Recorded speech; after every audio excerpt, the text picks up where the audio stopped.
Everybody said it was good except for you. Muy problema. So let's just make sure, Ron. Let's see how this looks. So we're having a debate about, let's see, about what our good side is. Angie believes this is her good side too. So when we take pictures together, we fight over this side. But my question is what is a good side and what's a bad side? So obviously the hair doesn't play a point with anything with me, but the difference is this eyebrow kind of does like a little different thing, whereas this one just goes straight down. So I have kind of like an uneven face. Oh. So it's like, I can't think of the actor's name. Let's see what this So is. I'm on my good side because I have no idea See, what you my can totally, good let me or see. bad side is. Oh. Nah, it really doesn't matter. Yeah, it doesn't. Thank you. So here we are. Episode. That's some strong cafe mate. What is that? No sé, porque It's I took can tell it's whatever was in there. It's that like almond Muy bueno. something good. He's gonna pretend he speaks Spanish, but he speaks like 4 words, and he doesn't know how to speak Spanish. ¿Dónde está la biblioteca? Exactly. ¿Dónde están mis pantalones? So here we are, yet again. It is such a joy being next to you again. What episode are we? 10. I like protocol, please. 108. 108. Okay. 108. So here's something interesting. You like being next to me again? No, I really don't. Our watches hit each other. Usually when we sit together, it's opposite. Right. Because I'm a righty and he's a lefty, so if we eat, it's like this. Mm-hmm. But I'm So kind this of is my bad ambidextrous, so I could eat either way. Yes, I'm not. So basically, here's what I want to talk about. There's multiple things we're going to talk about, but we're totally just going ADD today, so might as well roll with it. My favorite personality. So something popped up, a video popped up on Facebook. One of the things I love most about Facebook is the time hop, Yeah. right? And it showed the first time I did a video, an Urban Nest video, not inside the company, but when I decided to start broadcasting out. Mm-hmm. And it was over 3 years ago. And it was something along the lines of, we do this just for our agents, and I did it by myself. Yes. Then I brought you in with the Dave and Dave show. You got some schmutz on your back. And here we are 3 years later.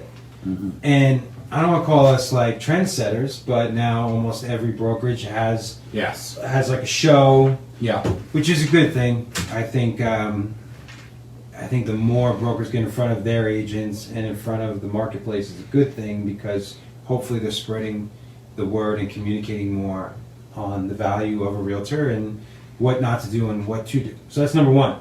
I also think you could align when the brokers go in. I think you show who you align with, and you get the feeling of meeting them and seeing if you align with their values.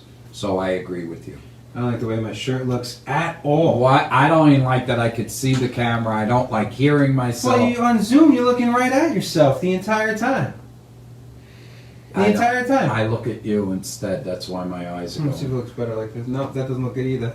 It's your bad side of your shirt Oh, to go man. with the bad side of your face. I to go usually with the have a bad dress side. shirt back here just in case. So, that wasn't the point. The point is, a lot of agents, a lot of people have an issue making a stand, declaring to the world, getting on video, being real, talking about what's on their mind, and having the courage to actually get out there. He does it better than anybody. The courage to just kind of just say, 0 fucks given, I'm going, right? And I know you hate when I curse, but that's just me having the courage to be me, because that's something I would have said if we were just talking like this, right? So, but what they don't realize, and I'm taking a long time to get to this point. You are. You're going to Russia, to China, or whatever. No, you see, you can't even say my saying right. My point is this.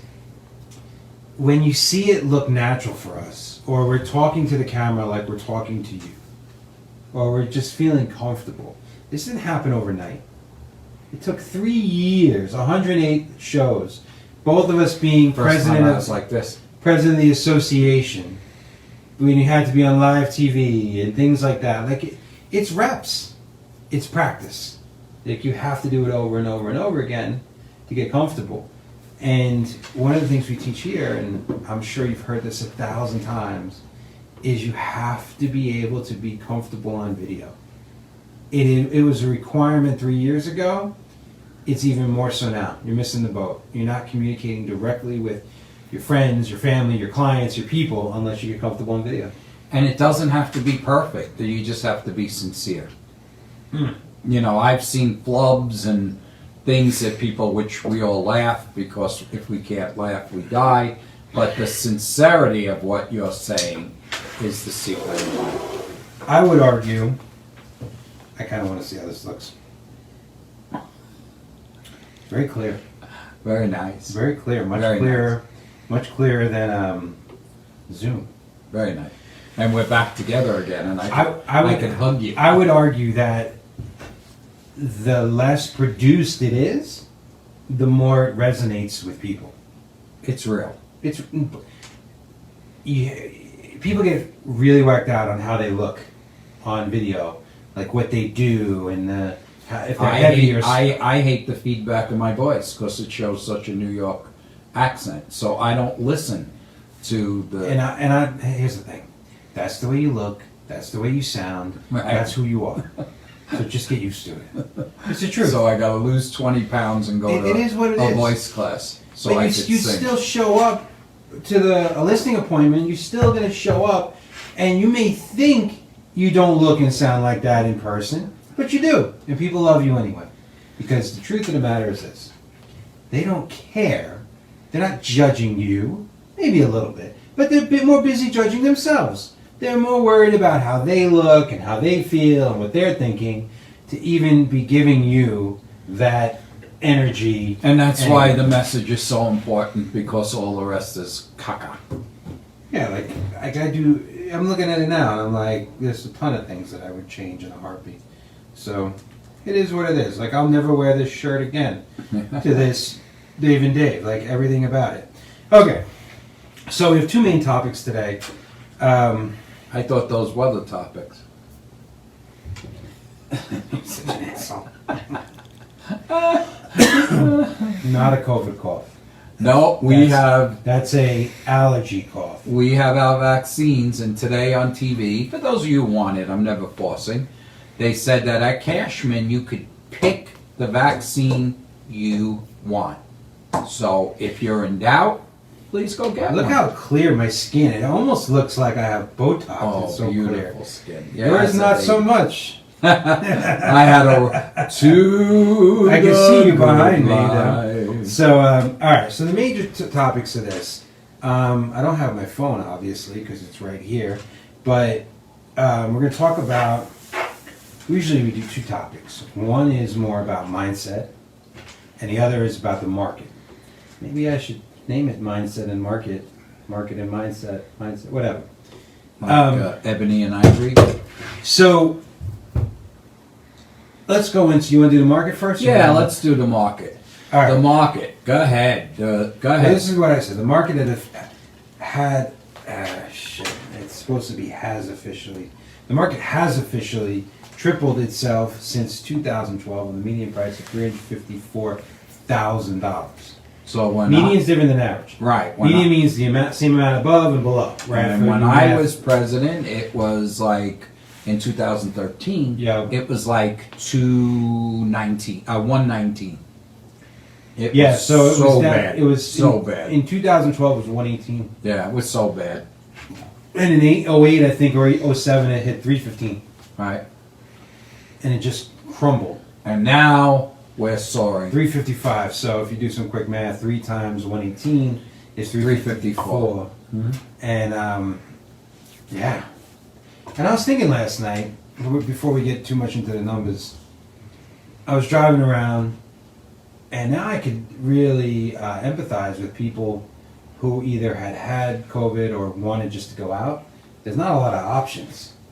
You know, like it's tough to get into restaurants. They're full. I think that with 10% of the population inoculated, and vastly, the president just bought 1 million more doses I saw that. Yep. of J&J. Now you're going. The saying is you're going to China to get to Mexico, and now you're going there. I always like to go to China to get to Mexico. You So barely anyway, make it to, you maybe make it to like Tucson. Anyway, I think there's a feeling of freedom by getting the doses. Dave and I are sitting next to you. Of course, it's been 3 weeks today that we got our second dose. And we feel, and the CDC came Has it out. been 3 weeks? 3 weeks. Know me, I'm the numbers guy. And the CDC has come out and said that I could hug my granddaughters, see my granddaughters, go with Dave and Angie anywhere I want. But basically, if a person is ill or has problems physically, those are the people we should still avoid. But other than that, we're pretty free. If I didn't have gray hair in my beard, I would look 25 years old. You see how clear my skin looks right now? Well, There's very few. I mean, maybe a little bit there. you got to realize I got a that couple you of have good wrinkles. genes. Me at 60, look at how nice I look. So the whole point of why I wanted to bring that up, so I let you go off, is the city's busy. It is. I is have been super going busy. out, and I got turned away 2 nights ago from Fleming's, Yeah. and they said no. I I want got turned away last night. and I find the choices of restaurants. So if I owned a restaurant right now, I would be doing, which you and I did, or I did when you were a child. I would be doing specials. Specials. Don't make fun of my New I'll York. be doing specials, So even get- though you can only have 35% of the people in the restaurant. Next week's going to 50. Still not enough. It's not going to be enough, and because you know what happens when you're at 35%, they do 50, and when you're at 50, they go to 65. No one gives a shit. And the So- reality is, with the shots going in the arms, I believe we'll be back to 100%. But back to my original point. Keep going down to the thing. I could care less about talking about the vaccine. What I'm talking about is before the pandemic, the conversation that I was having continually was Vegas was on the precipice of becoming a tier 1 city. What I mean by tier 1 city is we have sports teams, we have the downtown, we have a population over 2 million. You know, it becomes that, you know, you have the tier 1, like the top 5, like LA, New York, Miami, like that. But then you have the Denvers, the Phoenixes, and I didn't believe Vegas was there yet. we And we think are of now. when you came in '95, and I flew in with you from New York, and I said, "Oh my God, this is Yeah. a small city, right?" It was definitely a small city. Now, just going to Target on Charleston, it was like, it reminded me of a little bit of New York. There was no spots. People were freaking beeping each other. Like, I was like, man, it feels kind of a little city-ish. A little like home. I felt a little tight. You know what I mean? Mm-hmm. And if major cities, you need reservations at restaurants. And I'm not talking about the Strip. I'm talking about off the Strip, right? You need reservations in Long Island or in Queens. I mean, obviously you need reservations in Manhattan. Obviously you would need reservations at Carbone or something in Aria. But now it's like it's getting a little tight because I think I'd be so interested to see how much our population has swelled. You know, a lot of people. I read Facebook a lot, and you make fun of me, but Director of Facebook Operations, Facebook Marketing and Operations. a lot of people are thinking of retiring, and they're talking about different cities out of the state, you know, and I respect all of that. But for everyone moving out, we have 10 moving in. So your point is valid. Is that you pulling that out of your ass? Or Yeah, you no, really- that's me right out Okay. of my ass. Okay. But you Because think of the it sales. felt like one of those like bar room. It is. 1 to 10. Yeah. I don't believe we're netting 9 people, 90%. I think we're going to have a population explosion. You don't think? I've been in California. You can't do anything there. No, I don't. You don't think that people are going to run back to California? No, Interesting. no, because you buy a shack in California. A shack. I mean a A shack. shack. 2-bedroom, Specials. 1 bath, shit shack. Shack. For $800,000. Here, you still, even with the median price at $355, you still buy for $800,000. Yeah, but Summerlin is no longer $355. No, I didn't So if say you're coming so. from California, you still though can get a gorgeous home for $650. Oh. Gorgeous home Gorgeous. for $650. I mean, listen, we had friends who came. This is before the numbers really went crazy. Their house in Santa Monica is probably worth 1.2 that decided to rent, and it was a townhome with like no yard. And here they started with like, oh, we just get something nice. It doesn't have to have a yard. For $1 million, we're happy. Well, for 800, they were in one of the most gorgeous communities in the Paseos, right by Fox Hill Park and Vasiliadis.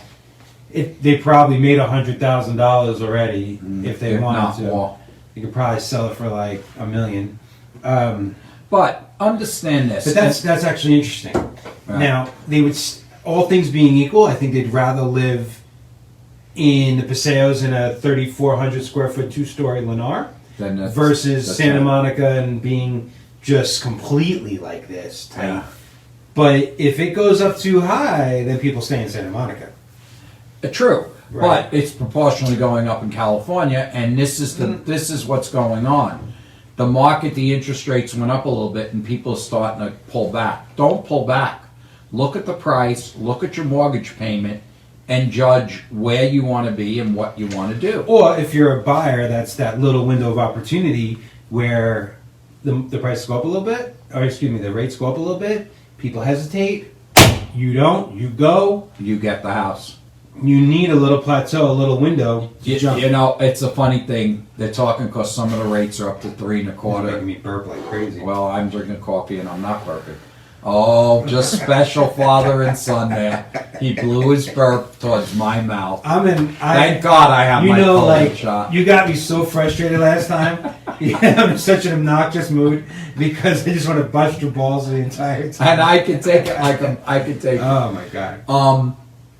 But I lost my train of thought. What were we talking about, you fool? California, Santa Monica. Oh, if it goes okay. up too So- high, then rates having the Right, window of the 3 opportunity. 1/4 is still ridiculously low, and you need to know the monthly payment. But to get back to that, I believe our city, and they're calling us the Roaring 20s now, so you know terminology. I believe what you said. I am dying to go to Circa. Get up a little bit. I'm dying to go to. You like to be bigger than Go me. up, come on. I'm dying to go to Circa and see. Barry's. Go up, come on. You know there's a Jewish deli in there called Saginaw's? I read all about it. That is supposedly I like want a legit. pastrami on club with tons of mustard. And they have like lox sandwiches. And so I was reading, I think you were reading John Curtis's thing? Yeah. John Curtis, little shout out. A little curmudgeon, but super interesting. John I Curtis love him. entertains me. Me too. So that's And totally let's- random. yeah. So wait. He did a thing about the 3 major restaurants in there. The Asian one that supposedly has all different types of Chinese, Thai, like he fuses it all together. He said it was amazing. He did the one about Saginaw's, which are good Jewish deli. Like, listen, if you're from the East Coast or even California or Chicago, you know a great Jewish deli. Pastrami Like, just fantastic. on club with mustard. But I want to go to Barry's. I want to do it all out. I want to get dressed. I want to take Angie out, a couple of friends. I want to do the whole thing at Barry's. I'm ready to watch the girls again. I don't need you, but what were we going to say about John and what were the... What I was going to say about John Curtis is you talk about video, and he's a little edgy. But you know what? A little edgy could be entertaining. Sometimes just hearing what you want to hear isn't the key to life. Sometimes you got to hear what needs to be said. And I think that you and I do that a lot. I think... No, it's about willingness. Listen, there's Yeah. a book called Crucial Conversations, and the whole book, and this is where I like that you're actually coming in, because sometimes you're coming with this, because don't be a little bit of a hypocrite with this. I get to see him being real. There's no filter with Pops when him and I are on the phone. It gives you a little bit of the filter. Basically, me being a pain in the ass is him without a filter. So if you think like I am the edgy Dave and he's the nice Dave, the truth is he's also the edgy Dave. He's just bullshitting you. No, I mellowed with age. Yeah, okay. Now that I turned Okay. 60, Yeah, I realize, and you're turning True, no, 35. that's fair. I realize It's that fair. I don't. But everyone knows how I feel. But in the crucial conversations, dude, it's a willingness to collide, and not even in an angry way. Just challenge each other in a respectful way. And when you're done with it, even if we go to politics, I agree to disagree with a lot of my friends, You know, but understand they're still my friends. with love and respect, you're good. Yeah, I mean, if we all thought the same, or we had where they're going to reproduce babies by a gene pool, how boring would we be? Yeah, I mean that's the whole argument on Yeah. cloning. Yeah. I think if cloning becomes a thing where you can actually pull out certain genes, like if a family's known for large noses or losing their hair, and the next thing you know, we're all Maybe gonna they want all my genes. 'Cause Yeah, I'm this is sure they're in line. This is I'm perfection. sure they're in line. I made you. You better not knock. You're knocking yourself. I give you know what? I take it back. When Angie and I talk about like Mhm. aging, Mhm. I'm like, well, if that's 68 going on 69, Wait a minute. I'll take it. 60. Yeah. But now you made me lose my train of thought. So See? anyway, Senile too. those three restaurants, circa, doing the whole thing. But back to tier one. Mhm. We've been out of kind of circulation for a little bit. Ooh. A lot of people have. Phones, all And- phone and video. And people, I don't think we realize how busy and how close we are there. And this isn't even the beginning of it. I'll go back to the tsunami effect. I think Vegas is going to be so busy this summer. It's going to be intense because they're opening the pools. They're going to open the clubs, and They there's have- a pent-up demand. They have for weddings, conventions. you name The it. shows are opening up again. Yeah. You know, and do it safe, do it smart. If you're gonna be out there, if you had COVID, You get you're the shot. safe. You don't need any protection. I know. They had a. I'm not gonna. They had a cartoon on. I can today. only Did you imagine. see it? No, but Well, I've been using that Yeah. metaphor Yeah. the entire time. Well, they did, and, Yes. and it was pretty funny. Yeah, kind of like, oh, I'm Yeah. going to wear two masks. Yeah, on. I got yeah, it. yeah. I'm with it. Yeah. Okay. So So let's talk that's about. let's go with the numbers though, real quick. Yeah, I was just So gonna say. the go back. 355, it still hasn't hit threshold yet because of the people who are coming in. So when I was president in 2017, CNN Money reached out to George, and he's the PR guy for. He had glasses on today in the I saw. video. We all age. And the article was how affordable it was to live in Las Vegas for first-time home buyers. Now, during that time, the prices were going really high. I had a very low 1 month supply in 2017. I don't know if you remember. And George was like, "Can we do this interview?" And I said, "Yeah, George. You're looking at it from people who live here didn't think it was affordable for first-time home buyers, but compared to the rest of the country, it was a steal." Now, it may not be a steal for first-time home buyers anymore here. It's still, to me, relatively speaking, cheaper, affordable. Because you have to realize where we're living. But let me We're get not- to my full point. Go ahead. We're not in Neverland. The people spilling into us Mhm. are coming from expensive places. Right. Still. And that's Well- one of the reasons why they're coming. For people that don't know that we're on here, over 60% of our buyers are from Southern California or California. Everyone that speaks to Dave and Georgia and Jen and I say, my buyer's from California, my buyer's from California. So it is quite the deal to get a house here and compared to California. Now I'm looking to buy... Still versus Long Island, it's super, super affordable versus not where you raised me. I'm talking about Here's the problem real with Long on Island. the coast. I believe that the prices of the middle of the island of Suffolk County, where we're from, but that's not. is equal. But their taxes, their real estate taxes, Yeah, but that $20,000, But $30,000. no offense to where we came from. You can't. Vegas is a much nicer place to live than where we came from. Yeah, It's not. Whereas these other places, I'm not saying I want to go back to the cold, but like Nassau County, could be a little bit nicer than where we are. It is. You only saw the Southern California and the coast is nicer if you're factoring in the coast. You saw the firefighter trying to get out there and get a house, first time home buyer. From 9 years old, I wanted to get out of there. Yeah. I wanted to move Miami. Miami. He used to say, "Daddy, I want to go to Miami." Gone and to sleep at 8 o'clock. But then we got a multiplex theater, and it closed. Yeah. So we're still dealing with it. You still got a 0.6 month supply, which is probably like 17 day supply.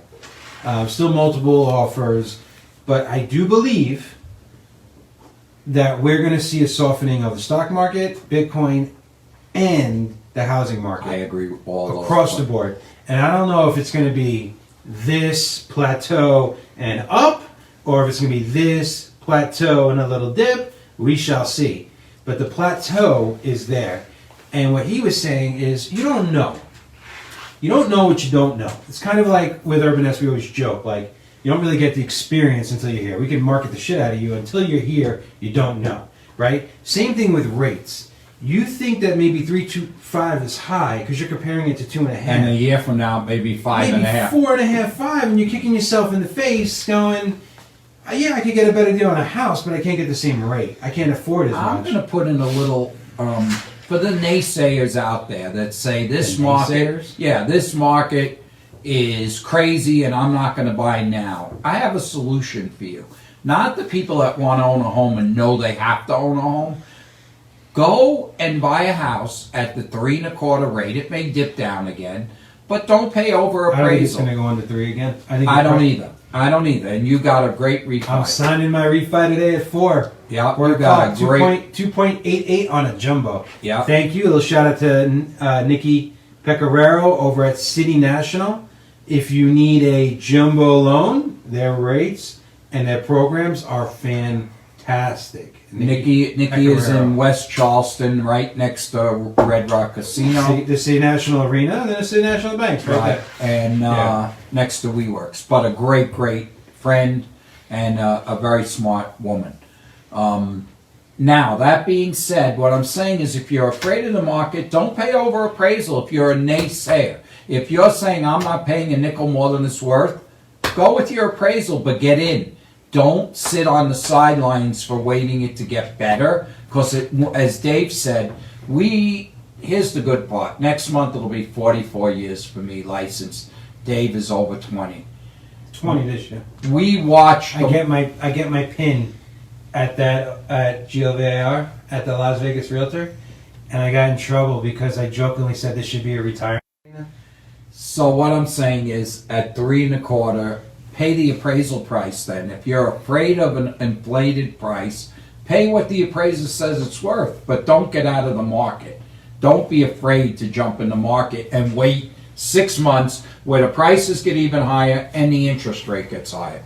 Jump in. I don't think Denise knows how to watch a Facebook Live. Who's Denise? Yeah, she just keeps watching. It's like 50 times. Oh. It's like, hello. She's an accountant. Ivy got a 2.25 on a VA. Even better. Ooh, Ivy. Listen, his point is this. Real estate is almost never a bad deal.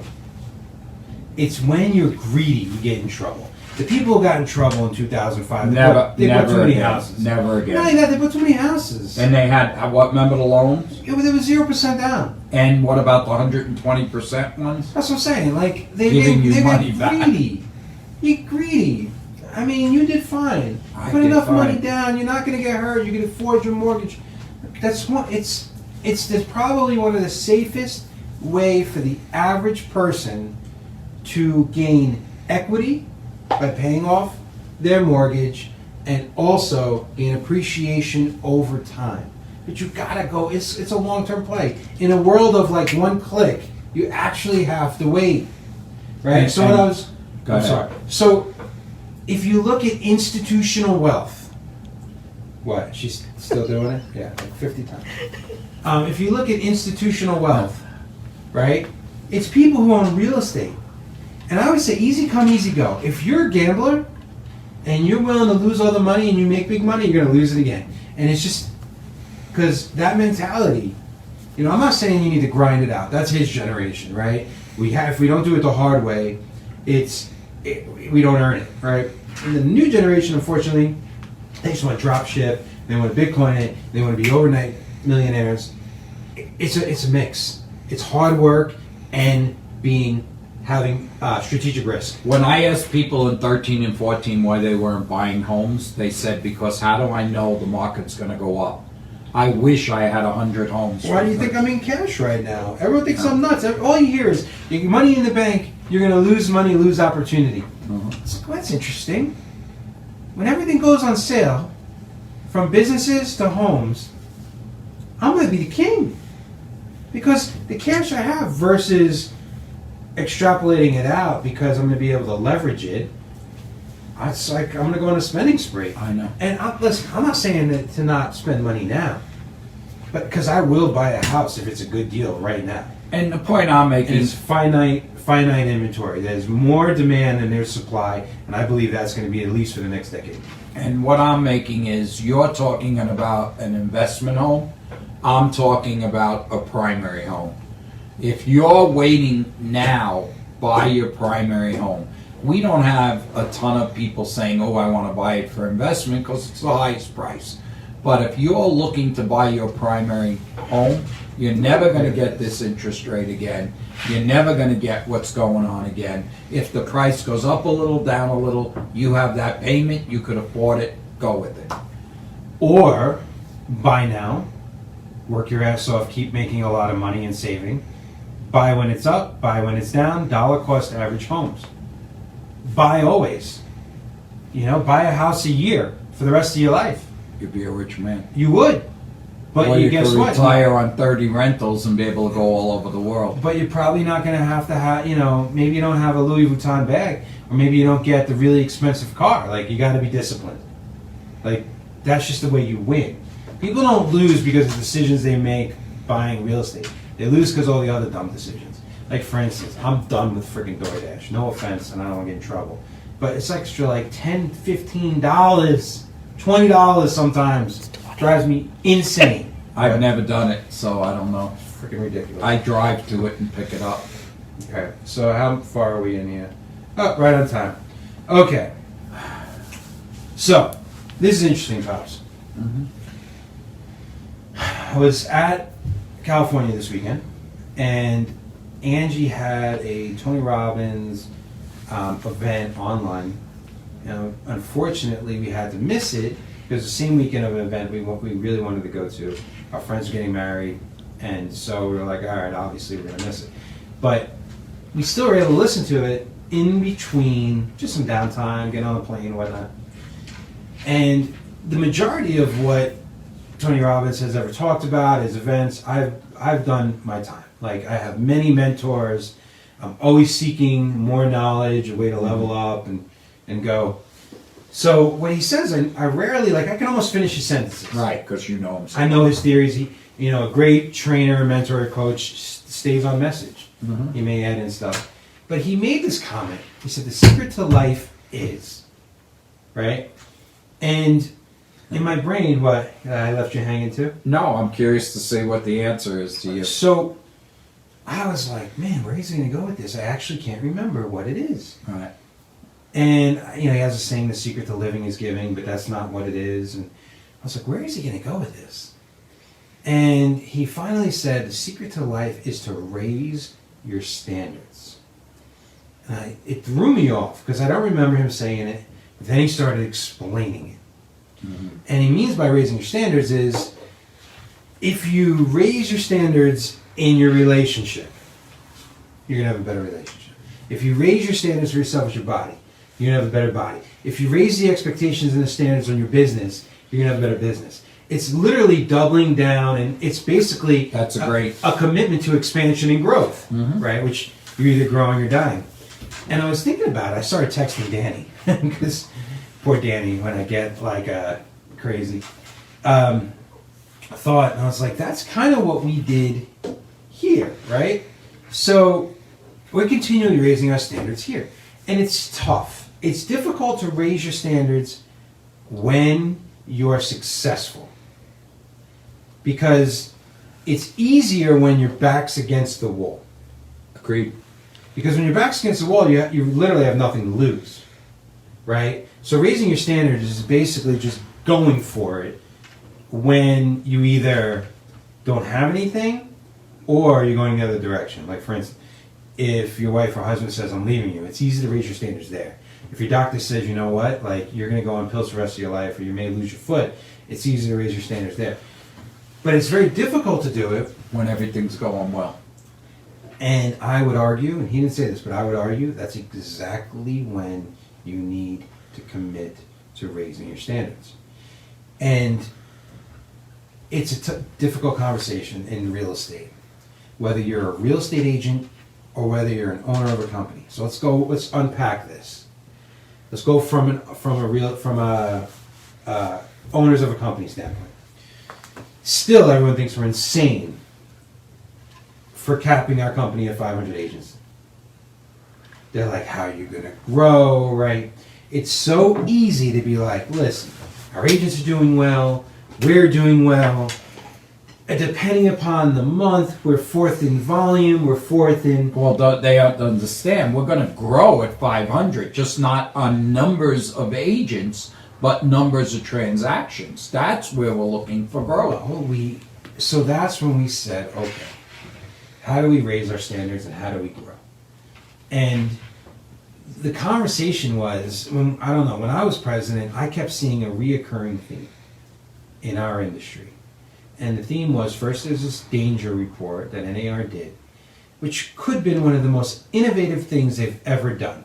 They hired an outside company, and they came to the conclusion that the biggest threat to the real estate industry is not Zillow, it's not attorneys, it's not instant offers, it's none of that. It's actual agents themselves, right?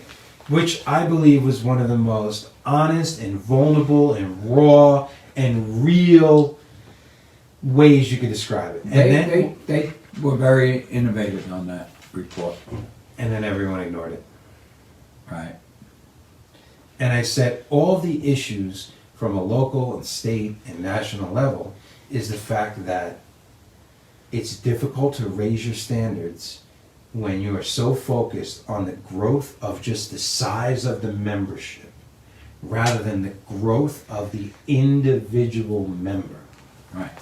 And that was the difference. And I would get into wars in because I get pushed back. We're in the membership business. Right.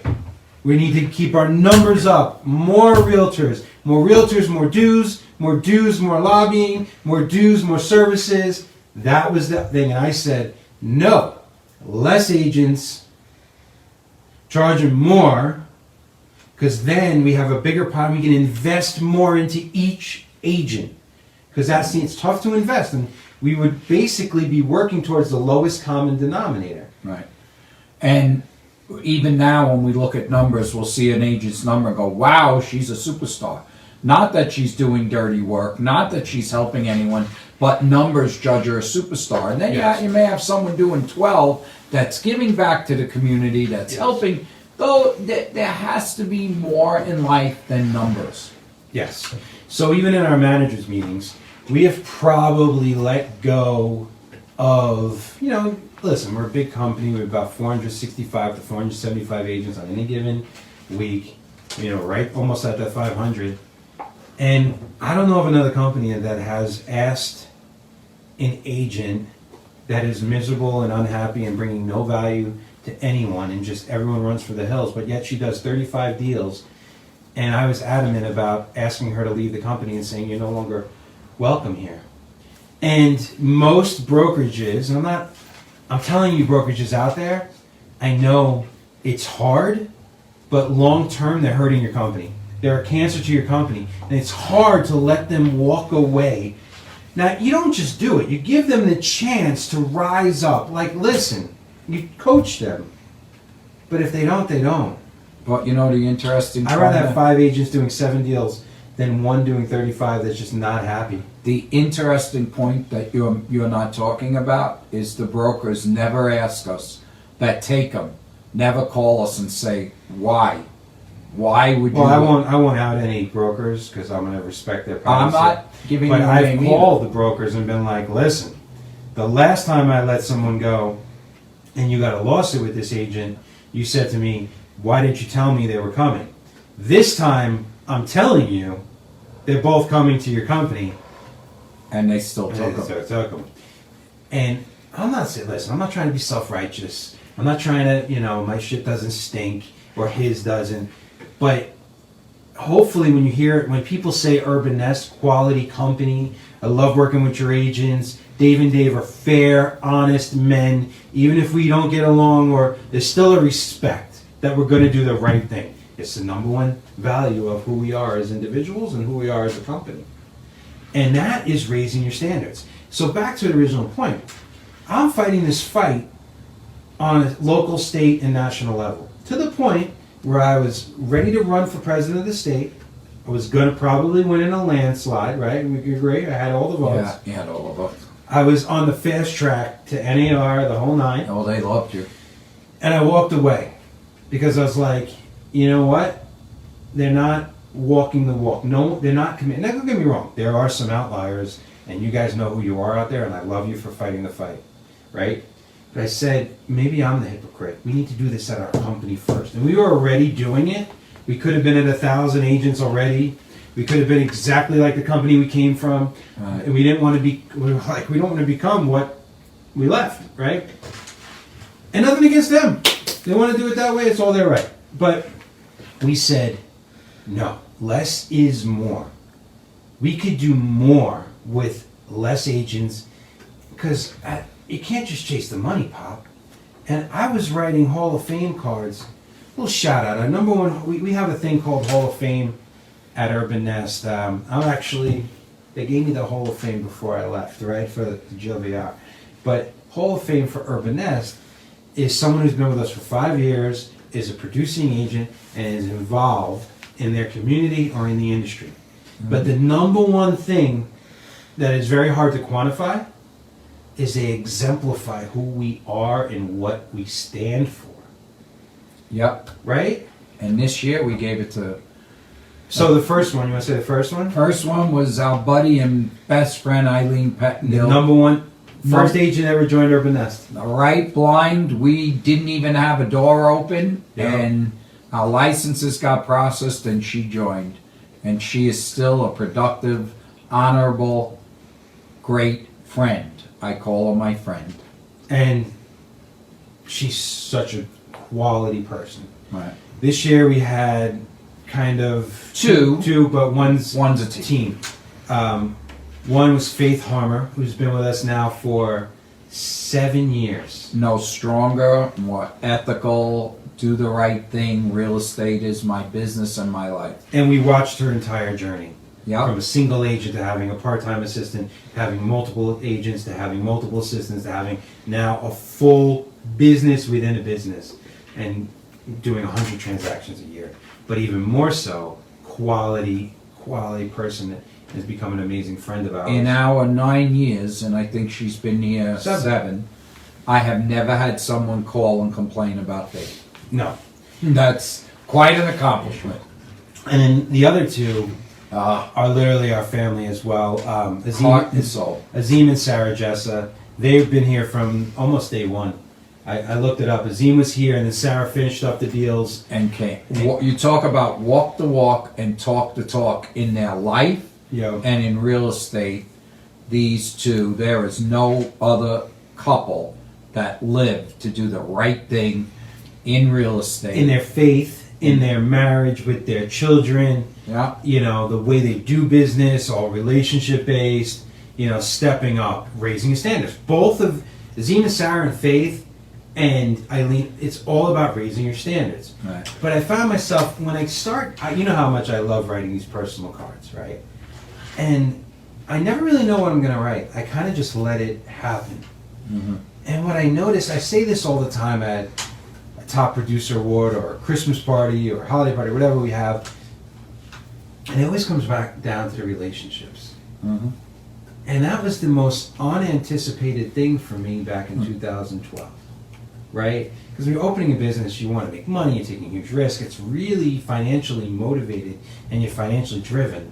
Right. And you don't realize that the purpose becomes, because in the Landmark Cafe, I remember the people and the parties and the relationships and people we're still friends with on Facebook and social media. The restaurant we owned, he's talking about. Exactly. And that was a 10-year journey, right? Yeah. And what I was saying in both... You were just a little boy. I was 9 and then till I graduated high school. I was saying in both of these cards was how them being a part of our lives Mm-hmm.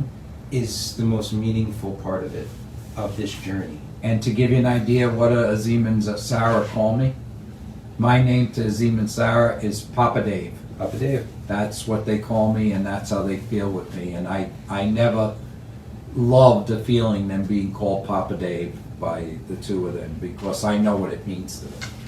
So we talk about raising your standards, right? So our three values, you're gonna hear them a million times. Do the right thing, do the work, and level up. Well, level up is basically raise your standards, right? Continually raise your standards. That's doubling We're aligned down on again yourself. with Tony Robbins on that. Of course, and that's, or you could say it's Only we said it first. becoming a better. No, I'm sure. Only Becoming a better. Is my phone just calling? It's going crazy today. Really? Who's calling me? Just text messages, everything's crazy. Really? Man, I gotta put that. This was something that did not happen on Zoom. So that's why we're always saying, we're not saying Urban Nest is a place for you. It may be, it may not. There are some quality brokerages in Las Vegas, around the country, but unfortunately they're the exception and not the rule. Because what we hear so often when people leave for various reasons, whether they're leaving for leads or they want to try something different, listen, people leave, they come and they go. We hug them on the way out, and And we hug them on the way in. we hug them on the way back in. And when I talk about letting people go, that's maybe 3 or 4 a year, right? That's not something... It's an ethical issue. But most of the time when people leave, we're like, listen, we don't think it's the right decision. And then they get a little wishy-washy about leaving, and you try to save them, and I'm like, no, go try it. You have to try it now. Because you, as the old sage, are like, it's not going to work, you're going to get set back. But I let them go now. I've learned. And I tell them, you got to walk this path. We'll still be here, right? Right. And then when they come back, the feedback is the most interesting. Because you got to ask, even when you lose a listing, I would be on the phone asking why. Be willing to hear the feedback of what you're doing wrong or what you're doing right. Because the feedback may be like, you know what, I'm glad I lost that listing because I didn't want to be that person. I lost it because I'm not willing to cut my commission that much. I raised my standard. I'm not willing to work with this person, right? But when they come back, they always say the same thing. And it's always about the relationships and the people. Right. Right? And Georgia and Jennifer, they're like that just naturally. That's why we hired them. But I believe being in our ecosystem, they've had the environment and the permission to even be more of that. Less hire, close, and more be there for the people. So I'm not going to say what recruiter called, and they called me and they said, "Oh, I'm interested in you coming to blah blah blah blah blah." And I said, "Oh, Logo? yeah." I said, "Thank you so much. I appreciate the call. I'm not going to be mean." And I said, "I'm the owner broker with my son of Urban Nest Realty." And she said, "Oh my God, you have the most loyal agents. I can't get an interview with any of them because they love where they are." And that made me so happy. Well, and I know there's no monetary value to that. But for them to say they don't even want an interview because they're so happy where they are, it shows you what broker support, what. Well, even just recently, we let this lead gen company come in that we've been holding off for a while. Whereas, listen, online leads, they have a spot that's supposed to be supplemental, complementary to your business. As long as they're prioritized correctly, you can leverage them correctly. But unfortunately, most people put them as the number one thing. They run around with their heads cut off. Anyway, we let them come in, and what they said to us is, "I've never seen more agents sign up, go all in. The the rapidness of which they pick up their phone is like 23 seconds I know. versus the 2.4 minute average. And I was like, even though I'm not a huge fan of the fact that we brought them in, I know there's opportunity for our agents. One agent I was talking to yesterday is working on a We closed one today. Yeah. Oh, one is a $500,000 buyer, and one is a $400,000 buyer that she got, and she's thrilled with it. Listen, you attract what you are. But also there's an extension to that. You attract what you're ready for. Right.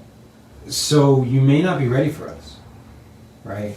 When you are, that's where we are. But the conversation is going back to continually raise your standards and your expectations on yourself and what you're capable of.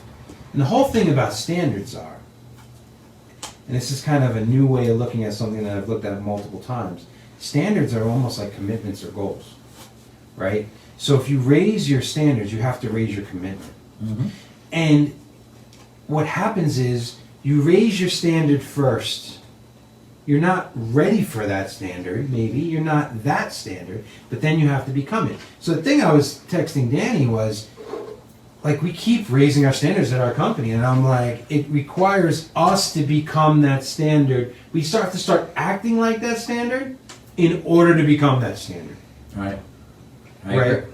So, And that goes all through life. I had your daughters this weekend, and I'm listening to them, and they're saying, Daddy this, and Daddy told me that, and I was saying to myself, God, he's just raising his daughters the way I raised him. It was listening to it, now that they're, old. we had a great conversation last night. We were at Hearthstone, and Ella was being like a little, Ella, like she could sometimes be overzealous, a little obnoxious. And me. I was saying, we were talking about reading the room, being aware of your surroundings, and knowing your audience, right? And having this high-level conversation. Now Lola's sitting there, her fingers in her mouth as usual, right, sucking on her fingers, and she like pulls them out for a second. She goes, "Yeah, Ella, you could tell that girl was shy. All you have to do is come," right? So we're having these next-level conversations, but I've raised the standard for them. I talk to them like they're adults, which you've done to me, right, with me. People. I still speak to you like you're an adult. Yeah. I got you. The son becomes the father. That's what happens. The apprentice becomes the master. You're such a pain in the ass. So those are our two things. That's where we're at. And what do you think? We'll leave it at this. Where do you think the market is going to go? What do you think is going to happen if you had to predict? It doesn't even matter. My prediction, it's still going to go roaring until the interest rates go a little higher. And then when the interest rate goes higher, I don't think it's going to crash, but I don't think it'll be the crazies of today. I'll take just a house, get me a house. That's my prediction. I was listening to something yesterday, and I thought it was super interesting. You're saying that there is this unbridled optimism when you can lend money at super cheap, right? So what happens is you have these companies that are publicly traded that don't have to make income. They're in the red for so long, like Amazon was. Right. Because the money's so cheap and you can fund it. Mm-hmm. So there's enough space for that disruption phase, which is kind of unfair for small businesses. Because we have to make money every single month because we live in a real world where we're not in perpetual raising funds and raising capital. And they said when the cost of money goes up, these companies have less room. And what happens is the angel investors and the lenders are expecting better results because the cost of money goes up. So the speculation goes down. Right. Then you see the money get pulled out of the stock market, and you see, like we saw the dot-com bubble and things like that. Most of you watching, if not all, can benefit from a more level and even playing field where these big competitors don't have the luxury of going out there and being a loss leader every single month and year. Most of you got to pay the bills every month. There's not someone going, oh, we'll invest in you until you turn a profit down the line. So when that does change, while you'll hear the politicians, listen, if the politicians can agree on anything, is they want the big businesses to win because that's who lines their pocket, right? I think that's a bipartisan thought from all of us. But the little guy, and the little guy isn't just the guy making $10 an hour. The little guy, believe it or not, is even the guy making $500,000 a year. I know it sounds insane, but it is. Right. It really is. So it can benefit you. So, listen, you may not feel like you're as rich or wealthy if your stocks and your Bitcoin and your house isn't as successful. But if you are trying to compete as a small business owner, an entrepreneur, or just in general in the marketplace, it's okay if there's a plateau. I Is that agree. that too next level? No, it's great. All right, party shot. My parting shot is going to be, we sat home for a year, a lot of us. The city closed down. It's reopened. Enjoy life while you can, and you can. So basically, you don't have a parting shot. Yeah, I do. Enjoy life. Go back out into society and have some fun. Enjoy life. That's Hey, the a lot of Confucius. us will Confucius close of the down. day. A lot of us will close No, down. I can understand. It relates to what we were. Well, my stuff hasn't uploaded, but I'll leave you just with raise your standards in every area of your life. Make the jump and go for it, because really you got nothing to lose. And the only thing you do have to lose is if you don't raise your standards. Because if you don't, someone's going to raise them for you, and it's going to be more painful. So double down on you and go for it. All right. Bye.